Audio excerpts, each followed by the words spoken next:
दिन भर की खबरों में सबसे पहले डालते नजर आज के मुख्य समाचारों पर। ज्यादा वेट से खफा डीलर्स की हड़ताल, पेट्रोल पंपों पर पसरा रहा सन्नाटा। 45 नए कोरोना पॉजिटिव मिले, करीब 400 हुए एक्टिव केस। दिल्ली के केजीबीवी स्कूल की छात्रा और स्टाफ सहित टीपी पुलिस की ओर से गिरफ्तार एक आरोपी भी आया कोरोना पॉजिटिव। जंक्शन के सुरेशिया में चौखटी रोड पर फिरेंगे दिन, लाखों की लागत से बनेगी कारपेट सड़क। नगर परिषद अधिकारियों ने देखा मौका। निजी बीमा कंपनियों से कई गुना सस्ती है चिरंजीवी बीमा योजना, पंजीयन की तिथि 30 अप्रैल तक बढ़ाई। अब खबरें विस्तार से। पेट्रोल डीजल पर राज्य सरकार की ओर से ज्यादा वेट वृद्धि वसूलने के विरोध में शनिवार को जिले भर के पेट्रोल पंप संचालकों ने एक दिवसीय सांकेतिक हड़ताल रखी। पेट्रोल पंपों की हड़ताल का जिले में व्यापक असर रहा। ऐसे में पेट्रोल पंपों पर सन्नाटा पसरा देखा गया। पेट्रोल पंप बंद रहने से कई करोड़ लीटर पेट्रोल डीजल की बिक्री प्रभावित हुई। साथ ही सरकार को रोड से सहित करोड़ों रुपए के सेस का नुकसान हुआ। हड़ताल के कारण वाहन चालकों को पेट्रोल नहीं मिला और उन्हें धक्के लगाकर या पैदल ही चलकर वाहन घर ले जाने पड़े। हड़ताल के चलते पेट्रोल पंपों पर डीजल पेट्रोल के लिए आ रहे वाहन चालकों को निराश लौटना पड़ा। हालांकि पेट्रोलियम डीलर्स एसोसिएशन के आह्वान पर बुलाई गई ये हड़ताल पूर्व घोषित थी। बावजूद इसके पेट्रोल पंप पर वाहन चालकों का आना जारी रहा। हालांकि इन सब के बीच पेट्रोलियम कंपनियों की ओर से संचालित कुछ पंप खुले रहेंगे, लेकिन इनकी संख्या बेहद सीमित है। इन पंपों पर पूरा दिन वाहनों की भारी भीड़ उमड़ी रही। इससे वाहन चालकों को कुछ राहत तो मिली। खुले पेट्रोल पंपों के संचालकों का कहना था कि वे हड़ताल में शामिल नहीं हैं। Rajasthan petrol pump dealers association की ओर से किए गए बंद के आह्वान पर हनुमानगढ़ पेट्रोलियम डीलर्स एसोसिएशन ने पेट्रोल पंप बंद रखने का निर्णय लिया है। एसोसिएशन पदाधिकारियों ने चेताया कि अगर अब भी राज्य सरकार की ओर से कोई एक्शन नहीं लिया गया तो वे 25 अप्रैल से बेमियादी हड़ताल पर चले जाएंगे। एसोसिएशन की मांग है कि प्रदेश में वेट की दर पड़ोसी राज्यों के बराबर की जाए, साथ ही राज्य के सभी जिलों में समान वेट लगाया जाए। एसोसिएशन पदाधिकारियों के अनुसार पिछले दिनों से राज्य सरकार को ज्ञापन दिए जाने और मिलने के समय मांगे जाने के बावजूद सरकार की ओर से कोई सकारात्मक रुख नहीं अपनाया गया है। मैं यहाँ पे पेट्रोल डलवाने आया था और मैंने कम से कम 10 पेट्रोल पंप पे जाया और कहीं भी पेट्रोल नहीं है और बहुत आज पब्लिक बहुत परेशान हो रही है इस पेट्रोल के कारण। पब्लिक ने ऐसी क्या गलती की है जो उनको ऐसी सज़ा मिल रही है। आज मैं झंडा वाली से आया हूँ, इसमें 2 बूंद पेट्रोल पंप है, मैं कैसे जाऊँ। आज कितनी पब्लिक दिक्कतों का सामना कर रही है और आज पेट्रोल का भी बहुत रेट बढ़ चुका है। ऐसा पब्लिक ने ऐसी क्या गलती की है, ऐसी क्या भूलें की है जो उनको इतनी सज़ा भुगतनी पड़ रही है। सरकार को जो भी ये किसान आंदोलन चल रहा है उनको शर्तें माननी चाहिए और डीजल व पेट्रोल की जो दरें हैं वो घटानी चाहिए।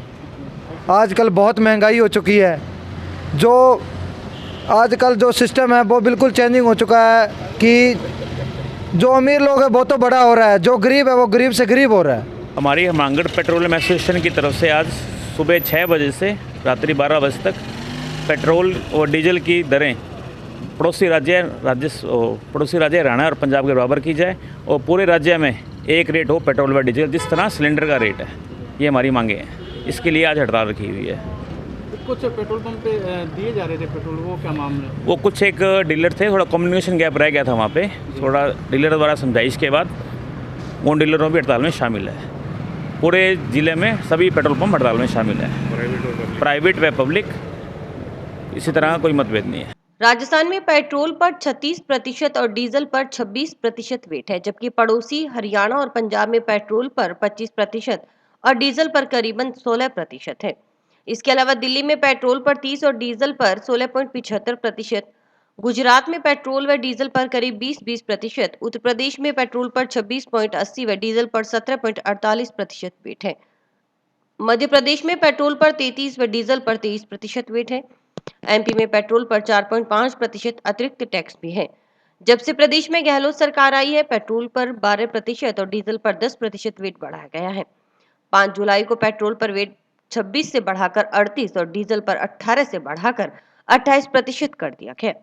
हालांकि पिछले माह भी सरकार ने सिर्फ 2% वेट पेट्रोल और डीजल से घटाया भी। इससे प्रदेश की जनता को बड़ी राहत नहीं मिली। जबकि कोरोना के लॉकडाउन में जब वाहनों सड़कों पर नहीं थे, सरकार ने गुपचुप 3 बार वेट बढ़ाकर पेट्रोल पर 8 और डीजल पर 6% वेट की बढ़ोतरी कर दी थी। जैसे ही अनलॉक हुआ, लोग सड़कों पर आए तो उन्हें बड़े भाव का पता चला। से हमारी यही मांगे हैं कि राजस्थान राज्य के अंदर जो सबसे अधिक वैट वसूला जा रहा है, जिसके कारण पब्लिक को सबसे ज़्यादा महंगा पेट्रोल और डीजल यही मिल रहा है, उसे तुरंत प्रभाव से वापस लेना चाहिए। और जो राजस्थान राज्य के पेट्रोल डीजल के मूल्य हैं उन्हें पड़ोसी राज्य पंजाब के बराबर करना चाहिए, ताकि यहाँ पे आम जनता को, यहाँ के किसानों को सहूलियत मिल सके, कम दाम पे उनको पेट्रोल डीजल मिल सके। ये हमारी राज्य सरकार से मांग है और इसी के कारण हमने आज जो है पूरा दिन हड़ताल रखने का निर्णय किया है, जिसके अंदर 100% पेट्रोल पंप हनुमानगढ़ के बंद है, चाहे वो प्राइवेट कंपनी है, एसआर, रिलायंस या जो भी सरकारी कंपनी है, सभी पूर्णतः इसमें एक साथ हैं। हमारी यहाँ की जो हनुमानगढ़ पेट्रोलियम एसोसिएशन डीलर्स है वो संयुक्त है और पूरी तरह से हड़ताल में शामिल है। तो आगे क्या रहेगा? अगर यदि हमारी मांगें नहीं मानी जाती हैं तो आगामी 25 अप्रैल से अनिश्चितकालीन हड़ताल हमने की घोषणा की हुई है, तो हम उसके ऊपर भी जाएंगे। वैश्विक महामारी कोरोना की दूसरी लहर के बीच शनिवार को जिले में 45 नए पॉजिटिव केस मिले। 8 अप्रैल को लिए गए सैंपल की शनिवार को आई रिपोर्ट में 45 जनों की रिपोर्ट पॉजिटिव आई है। इन सब सैंपलों की जांच टाउन स्थित राजकीय जिला अस्पताल में ही की गई। 8 अप्रैल को जिले में कुल 1392 सैंपल लिए गए थे। इन सैंपलों की रिपोर्ट में 45 पॉजिटिव केस के अलावा पहले से पॉजिटिव 4 जनों की पहली रिपोर्ट नेगेटिव आई है। इसके अलावा कुछ जनों के फ्रेश सैंपल भी मांगे गए हैं। शनिवार को 45 पॉजिटिव केसों के साथ ही जिले में कोरोना के एक्टिव केसों की संख्या बढ़कर 400 हो गई है। इन 45 नए पॉजिटिव केसेस में टिब्बी के कस्तूरबा गांधी बालिका आवासीय विद्यालय की एक छात्रा और एक स्टाफ सदस्य, टिब्बी पुलिस की ओर से गिरफ्तार गए एक आरोपी भी कोरोना संक्रमित पाया गया है। वहीं जंक्शन में आईडीबीआई बैंक का एक और कर्मचारी कोरोना पॉजिटिव आया है। पूर्व में भी इस बैंक के कई कर्मचारी कोरोना की चपेट में आ चुके हैं। इन नए पॉजिटिव केसों में सर्वाधिक 13 संग्रीय तहसील, 12 हनुमानगढ़, 7 टिब्बी तहसील, 2 पीलीबंगा, 2 रावसर, 3 भादरा, 4 नोहर, 1 हरियाणा के गांव फतेहाबाद और एक पॉजिटिव रोगी सादुल शहर तहसील के गांव सरदारपुरा जीवन का निवासी है। इन 45 नए पॉजिटिव रोगियों में गांव पक्का भादवा में एक, सेक्टर 6 जंक्शन में एक, सेक्टर 12 जंक्शन में एक, आईडीबीआई बैंक जंक्शन का एक कर्मचारी, सिविल लाइन जंक्शन में एक, वार्ड 51 जंक्शन में एक, गांव शाहपिनी में 4, संग्रिया के वार्ड 14 में एक, 18 में एक, वार्ड 8 संग्रिया में एक, वार्ड गांव 11 गांव ढाबा में 2 और वार्ड 1 संग्रिया में एक, वार्ड 13 संग्रिया में एक और वार्ड 14 में भी एक, टिब्बी पुलिस की ओर से गिरफ्तार किए गए एक आरोपी, टाउन के प्रेमनगर में एक, टाउन के वार्ड 14 टिब्बी में 45 वर्षीय बुजुर्ग की रिपोर्ट कोरोना पॉजिटिव आई है। इन 45 केसों में 4, 5 व 7 वर्षीय 3 बच्चियां और 10 वर्षीय एक बच्चा भी शामिल है। इससे पहले जिले में शुक्रवार को 47 और गुरुवार को 31 कोरोना संक्रमित रोगी मिले थे। कोरोना की दूसरी लहर आने के बाद जिले में 2 कोरोना रोगियों की मौत भी हो चुकी है। कोरोना की स्थिति 26 फरवरी से यहाँ दोबारा सेकेंड फेज स्टार्ट हुई थी हनुमानगढ़ में, और 26 फरवरी से आज तक टोटल 580 केस पॉजिटिव आ चुके हैं, जो कि काफ़ी गंभीर मसला है। और इसके लिए भी प्रयासरत हैं, प्रशासन से मिलके कंटेनमेंट जोन्स बनाए जा रहे हैं। चेक पोस्ट पे भी लगातार स्टाफ ड्यूटी कर रहा है, चेक पोस्ट भी कार्यरत है। हमारे रेलवे स्टेशन से भी सैम्पलिंग ली जा रही है। लेकिन अच्छी बात यह है कि हमारे हनुमानगढ़ में रिकवरी रेट काफ़ी अच्छी है, 91.26 रिकवरी रेट है, और अभी तक 3603 हमारे रिकवर हो गए हैं केस। और बाकी तो प्रयासरत हैं। देखिए, आमजन से अपील हमारी यही है कि जो शुरुआत में फर्स्ट फेज़ में जो कोरोना को लेकर आमजन लोगों में जो डर था, तो डर की वजह से जो मास्क पहन रहे थे और सैनिटाइजेशन कर रहे थे, वो डर हालांकि अब ख़त्म हो गया है। लेकिन जिस हिसाब से इमरजेंसीज हो रही हैं, अब लोग एक्सपायर होना भी शुरू हो रहे हैं, कुछ रिपोर्ट हो रहे हैं, कुछ नहीं रिपोर्ट हो रहे हैं, इमरजेंसियाँ शुरू हो गई हैं, तो अपने को इसकी गंभीरता को लेकर थोड़ा सा विचार करना चाहिए। क्योंकि स्टेट लेवल की वीसी में भी हमें बताया जा रहा है कि ये सेकेंड फेज़ का जो कोरोना है, इसके लक्षण अलग तरीके के हैं, तो हो सकता है कि ये आगे और गंभीर रूप ले लें। तो अपने को इसका डर रखते हुए अपने को प्रॉपर कोरोना की जो गाइडलाइंस है वो फॉलो करनी है। जंक्शन के सुरक्षा क्षेत्र में गड्ढों में तब्दील हो चुकी 100 फुटी रोड के अब जल्द दिन फिरेंगे। लाखों की लागत से नगर परिषद की ओर से इस सड़क का बाईपास रोड तक निर्माण करवाया जाएगा। इस मार्ग पर कारपेट सड़क का निर्माण कार्य जल्द ही शुरू होगा। सड़क निर्माण कार्य शुरू होने से पहले पुरानी सड़क को उखाड़ लेवल निकालने का कार्य चल रहा है। शनिवार को नगर परिषद सभापति गणेशराज बंसल के निर्देशानुसार परिषद के अभियंताओं ने मौका देख जन स्वास्थ्य अभियांत्रिकी विभाग के अधिकारियों से दूरभाष पर संपर्क कर उन्हें जल्द सड़क निर्माण के क्षेत्र में आने वाली पेयजल पाइपलाइन शिफ्ट करने की बात कही। नगर परिषद अधिकारियों के अनुसार इस मार्ग पर कारपेट सड़क का निर्माण करवाया जाएगा। सड़क के बीच 3 फीट में डिवाइडर बना स्ट्रीट लाइटें लगवाई जाएंगी। डिवाइडर के दोनों तरफ 6-6 मीटर चौड़ाई में सड़क का निर्माण होगा। उन्होंने बताया कि चूना फाटक व गांव सतीपुरा के बीच जोधपुर डिस्कॉम के एससी कार्यालय के नजदीक से बाईपास रोड की तरफ जाने वाली 100 फुटी रोड लंबे समय से जर्जर हालत में थी। सड़क में जगह जगह गड्ढे बनने से वाहन चालकों को परेशानी का सामना करना पड़ रहा है। इस सड़क मार्ग पर सुरेशिया के 3-4 वार्ड लगते हैं। इस सड़क के निर्माण में गुणवत्ता का विशेष ध्यान रखा जाएगा। रोजाना कार्यस्थल पर नगर परिषद अधिकारी मॉनिटरिंग के लिए तैनात रहेगा। जल्दी इस सड़क के निर्माण कार्य का विधिवत शिलान्यास किया जाएगा। नगर परिषद अधिकारियों की माने तो अभी तक इस सड़क के निर्माण पर कितने रुपए की लागत आएगी यह तय नहीं किया गया है। शनिवार को मौका निरीक्षण करने वालों में नगर परिषद की कनिष्ठ अभियंता वेद गोदारा, प्रेम नायक, धीरज कुमार के अलावा बंता सिंह आदि मौजूद थे।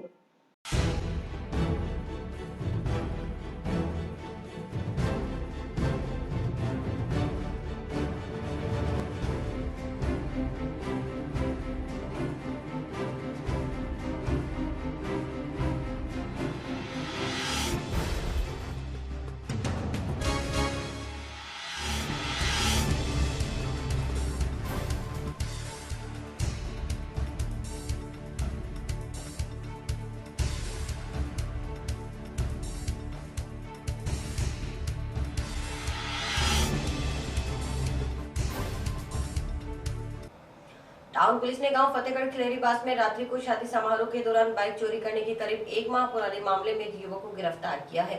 साथ ही आरोपी की निशानदेही पर चोरीशुदा बाइक भी बरामद कर ली। पूछताछ में खुलासा हुआ कि आरोपी अपने मकान पड़ोसियों के साथ इस शादी समारोह में आया था। तभी नशे की पूर्ति करने के लिए उसने मन में बाइक चोरी करने का विचार आया और उसने बाइक पार्क कर दी।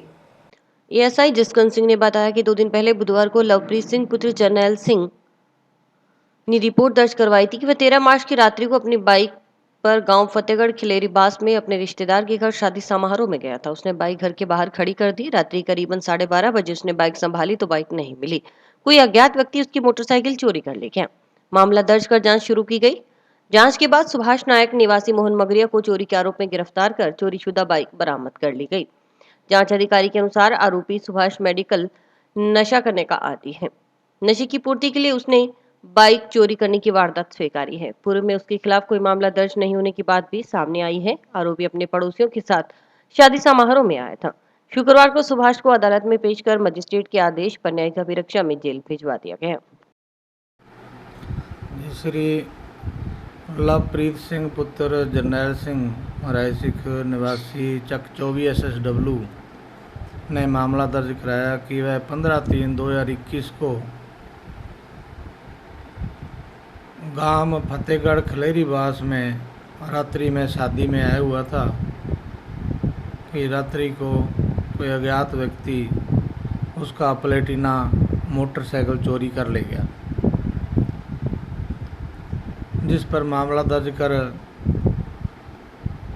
अनुसंधान किया जा रहा था। और कल मुलजिम सुभाष पुत्र पप्पू राम नायक निवासी मोहन मगरिया से चोरी का मुकदमा में मोटरसाइकिल बरामद किया गया है। बाद अनुसंधान सुभाष को गिरफ्तार किया गया है, जिससे अनुसंधान किया जा रहा है। तफ्तीश जारी है।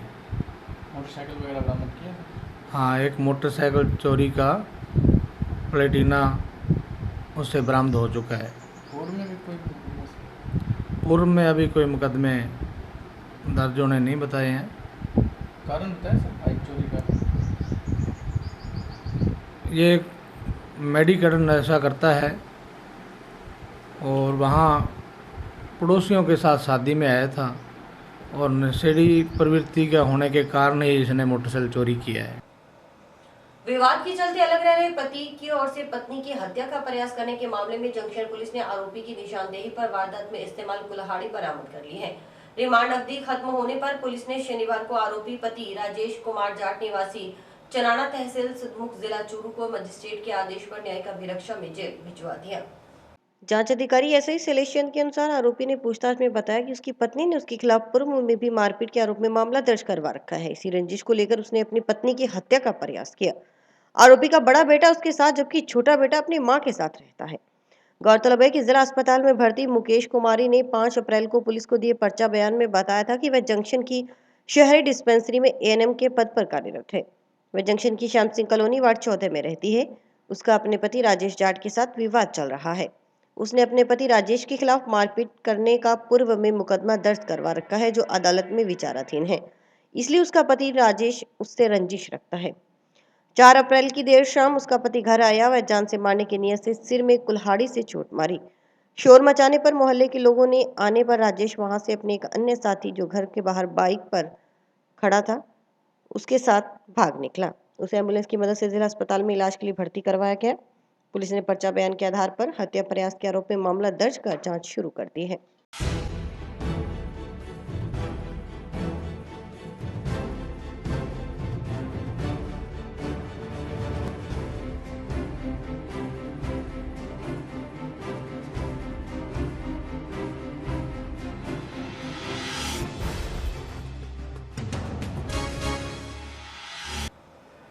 लंबी चल रही पदोन्नति प्रक्रिया का निस्तारण करने और सभी परिलाभों का लाभ दिलाने की मांग सहित 5 सूत्रीय मांगों को लेकर जोधपुर डिस्कॉम के अधिकारियों ने अभियंताओं ने काली पट्टी बांधकर कार्यस्थल पर उपस्थिति दर्ज कराई।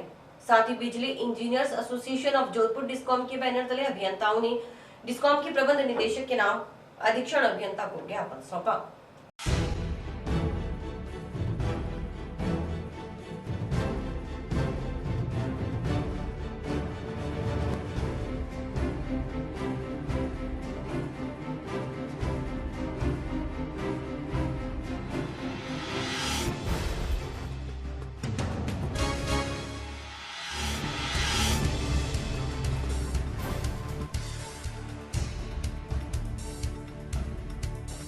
डिस्कॉम के अभियंतागण जिनको सबको रेवेन्यू और टीएनसी के संबंधित जो है चार्जशीटें दी गई थी, प्रशासन ने इस तरफ कोई ध्यान नहीं दिया।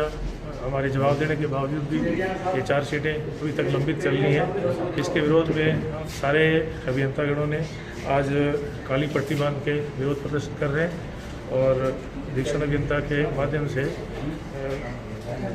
जोधपुर डिस्कॉम में हमारा ज्ञापन भिजवाया जा रहा है। युवती को भगाकर ले जाने के मामले में आरोपियों को गिरफ्तार कर युवती को बरामद करने की मांग को लेकर शुक्रवार को परिजनों ने गांव मक्कासर के ग्रामीणों के साथ पुलिस उप अधीक्षक प्रशांत कौशिक को ज्ञापन सौंपा। इस दौरान युवती के परिजनों ने डीएसपी को बताया कि उनकी 23 वर्षीय बेटी 2 अप्रैल को दोपहर करीब 2 बजे अचानक घर से गायब हो गई। काफी तलाश करने पर उसका पता नहीं चला। बताया गया कि 6 अप्रैल को जंक्शन थाना में गुमशुदगी दर्ज करवा दी गई थी। जब इधर उधर से पता किया तो जानकारी मिली कि उनकी लड़की को बलजीत सहारण पुत्र इंदिराज सहारण निवासी वार्ड नंबर 12 मक्कासर अपने साथियों के साथ बहला फुसलाकर भगा कर लेके गया है। बलजीत सहारण के साथ श्यामलाल पुत्र ताराचंद निवासी नई खुंजा जंक्शन, राजेश कुमार पुत्र पृथ्वीराज निवासी कालवासिया सादुल शहर, हर्ष कुमार पुत्र कालूराम निवासी मक्कासर, संदीप ढाका पुत्र हनुमान प्रसाद निवासी मक्कासर और कृष्ण लाल पुत्र राजपाल निवासी कालवासिया साथ थे, जो सभी की आपराधिक प्रवृत्ति के हैं। बलजीत सहारण ने परिजनों को फोन पर धमकी भी दी। परिजनों व ग्रामीणों ने मांग की है कि इस मामले को गंभीरता से लेकर पुलिस लड़की की बरामदगी कर बलजीत सहारण और उसके साथियों के खिलाफ कानूनी कार्रवाई कर उन्हें सजा दिलवाए। इस मौके पर सरपंच बलदेव सिंह, जिला परिषद सदस्य मनीष गोदारा सहित कई ग्रामीण मौजूद थे। आज सारे मक्कासर ग्राम के ग्रामवासी इकट्ठे हुए हैं। 2 तारीख को हमारे गांव की एक बच्ची है और एक बहुत ही बदमाश प्रवृत्ति का लड़का है जो उस लड़की को बहला फुसला के घर से लेके गया है। हम आज जिला प्रशासन एसपी महोदय के सामने सारे गांव के ग्रामीण पेश हुए हैं कि हमें जल्द से जल्द उस बच्ची की उम्र तलाश की जाए और बच्ची को हमारे हाथों में सौंपा जाए।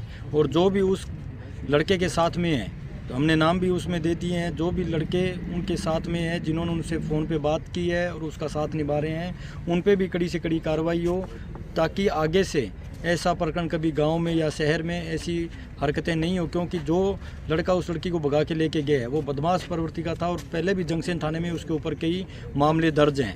और 1 नंबर का वो नशेड़ी प्रवृत्ति का लड़का है, तो जल्द से जल्द उसे भी गिरफ्तार किया जाए। जो पीछे उसके ऊपर केस दर्ज हैं उस पर भी कार्रवाई की जाए और हमारी बच्ची को, गांव की बेटी को हमारे हाथ में सौंपा जाए।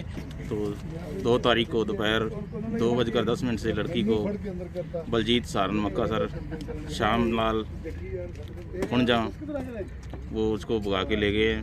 2-3 अन्य साथी है उसके साथ, तो उनको जल्द से जल्द गिरफ्तार किया जाए। जो हमारी लड़की है वो हमें सुपुर्द की जाए।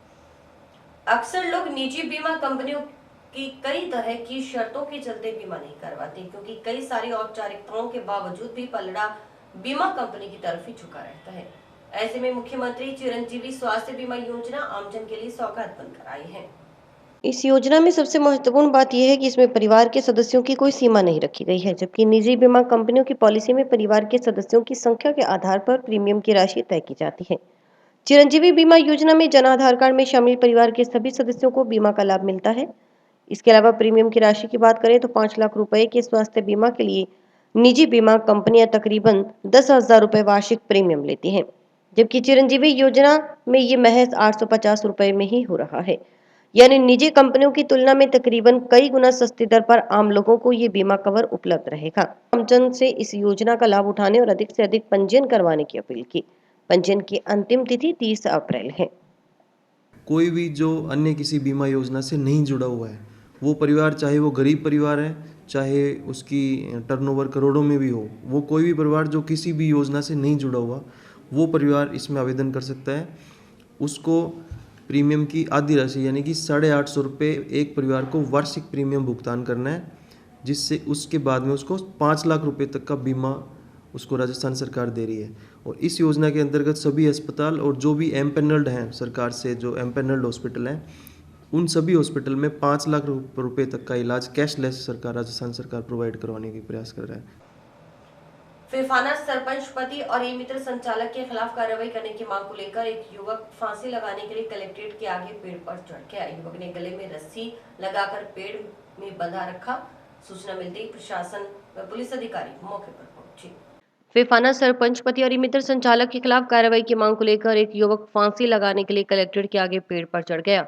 युवक ने गले में रस्सी लगाकर पेड़ से बांध रखी थी। सूचना मिलते ही प्रशासन और पुलिस अधिकारी मौके पर पहुंचे।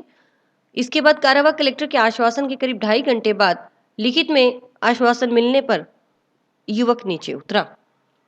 इसके फिरफाना के जसवंत पुत्र भजनलाल बेनीवाल शुक्रवार शाम करीबन 4:30 बजे पेड़ पर चढ़ गया था। उसने अपने गले में रस्सी भी बांध रखी थी। सूचना मिलते ही एसडीएम कपिल यादव, डीएसपी प्रशांत कौशिक, तहसीलदार दानाराम जंक्शन, सीए नरेश गेरा, मैं जाब्ता मौके पर पहुंचे और युवक से समझाइश करने लगे, लेकिन युवक सरपंच पति और ई मित्र संचालक को गिरफ्तार करने की मांग पर अड़ा रहा। कार्यवाहक कलेक्टर अशोक हसीजा ने लिखित में मामले की निष्पक्ष जांच करवाने का आश्वासन दिया। इसके बाद करीब 7 बजे शाम को युवक पेड़ से नीचे उतरा। नीचे उतरते ही जंक्शन पुलिस ने उसे हिरासत में ले लिया। सीए नरेश गेरा ने बताया कि युवक को शांति भंग करने के आरोप में गिरफ्तार कर लिया गया है। आजा नीचे आजा, आजा नीचे आजा। अरे ऐसा मत कर, ऐसा मत कर, ऐसा मत कर, ऐसा मत कर। अरे हम वैसे ही कर रहे हैं, ठीक है, दुखी है आदमी, पता है बात मैं गलत मेले में लगाऊं, मैं कहीं वीडियो है पर नाटक गिरफ्तार करो जी, क्यों फोन करो आम बात करा दे पाओ रे, सारा हाथ लगाते हो, गिरफ्तार कराते हो, हत्या थी तुम्हारे क्यों फोन कराओ? तारी इज्जत हमारी भी इज्जत है, अधिकारी होती नहीं बात है, लेकिन गरीब आदमी है, हमारी इज्जत को नहीं के भाई सवाल को नहीं को बोलोगे बंद करो, बंद राजनीति बंद विधायी का बंद लेनो देना बंद करो, अब नीचे आ गया, बड़ा गले में निकाल के बात करने से आपसे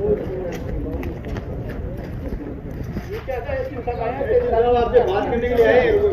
मैं बात कर रही थी, बात कर रही थी, बात फिर जाऊंगा।